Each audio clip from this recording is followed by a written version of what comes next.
오늘의 큐티 말씀은 여호수아 9장 1절부터 15절입니다. 제목, 하나님께 먼저 묻지 않고 기브온과 조약을 맺다. 먼저 앞뒤 문맥을 살펴보겠습니다. 여리고 성을 정복한 뒤 성리에 도취한 이스라엘 백성들은 아이 성을 첫 번째 공격할 때 많은 사람이 올라가지 않아도 정복할 수 있을 거라 생각했습니다.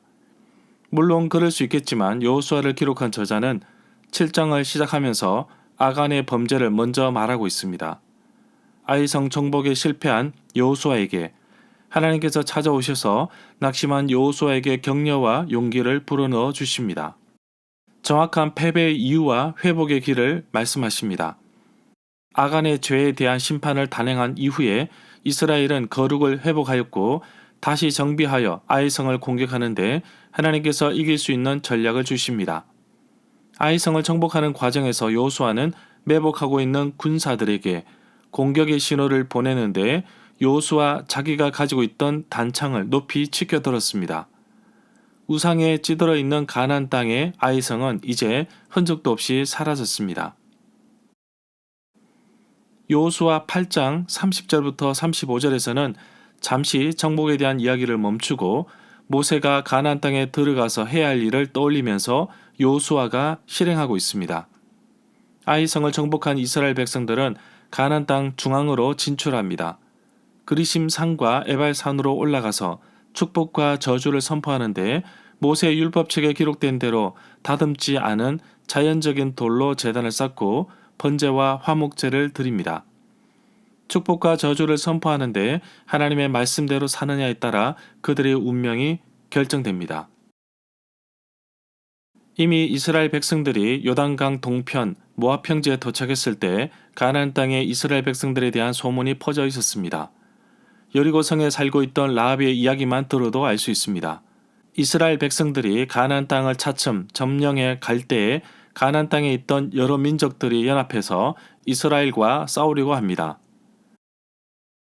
이때 기브온 족속이 항복하러 오는데 당연히 이스라엘 백성들은 항복을 받아주지 않습니다. 그래서 기브온 사람들은 속임수를 쓰는데 이스라엘 백성들은 하나님께 묻지 않고 기브온 족속과 언약을 덜컹 맺어버립니다. 문단을 나눠보겠습니다. 1절부터 15절은 기브온 족속들의 속임수. 1절에 보면 아모리 사람은 이스라엘 백성들이 가나안 땅을 점령하기 전에 살고 있던 원주민입니다. 또 가나안 족속이라 함은 여러 족속을 포함하는데 아모리 족속, 기르가스 족속, 헷 족속, 히위 족속, 여부스 족속, 브리스 족속, 감몬 족속, 그니스 족속, 겐 족속, 르바 족속 같은 크고 작은 족속을 포함해서 말하기도 합니다. 2절에 보면 이 왕들이 함께 모여서 여호수아를 비롯한 이스라엘 사람들과 맞서서 싸우기 위해 모두 뜻을 모았습니다.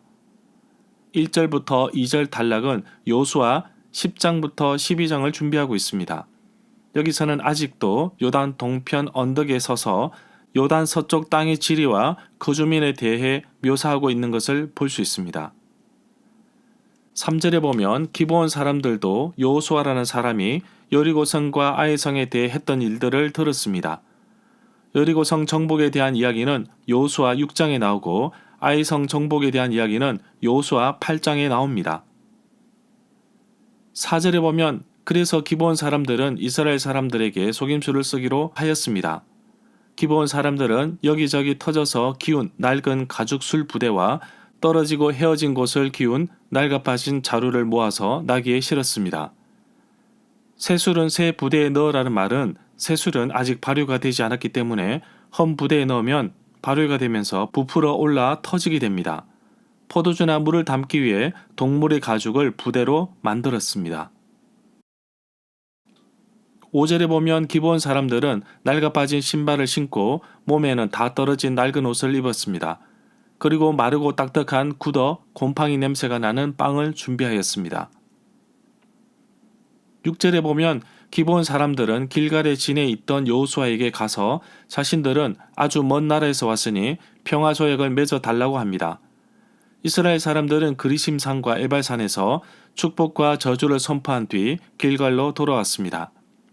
길갈은 요단강을 건넌 이후에 길갈에서 진을 친 곳이며 이곳에서 할례를 행하였고 유월절을 지켰던 곳입니다. 여리고성 정복과 아이성을 정복한 이후에 다시 이곳에 진을 쳤습니다. 기브온은 아이성에서 남서쪽으로 약 12km 정도 떨어져 있습니다. 여호수아 9장 17절에 따르면 기브온 사람들의 요청으로 새 이웃 성읍이 합류되는 것을 볼 수 있습니다. 약조라는 것은 강한 자가 약한 자에게 맺는 수호 관계의 근거가 된다고 합니다. 7절에 보면 이스라엘 사람들이 히위 족속인 기브온 사람들에게 당신들은 이 근처에 사는 사람들 같은데 어떻게 당신들과 평화조약을 맺을 수 있겠습니까? 라고 말한 이유는 이미 출애굽기에서 금지하고 있습니다. 들어가는 땅 가나안의 주민과 언약을 세우지 말라고 말하고 있습니다. 언약을 세우면 올무가 됩니다. 이러한 내용은 출애굽기 34장 12절에 나옵니다.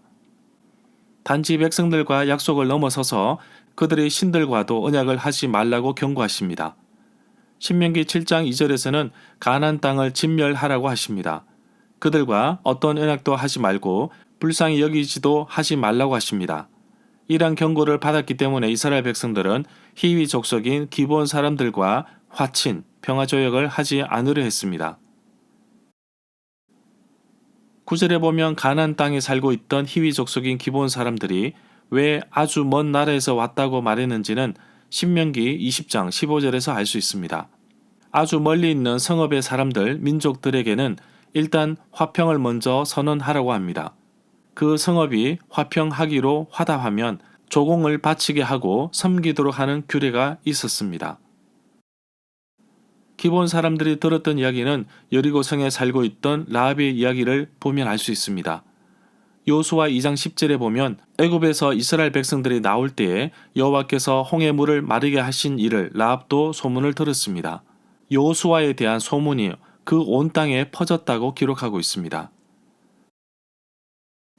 10절부터 11절에 보면 히위 족속 기브온 사람들은 모세가 있었을 때 있었던 요단 동쪽의 두 왕, 헤스본 왕 시혼과 아스다롯에 있는 바산 왕 옥을 죽이고 점령한 사건을 들었습니다.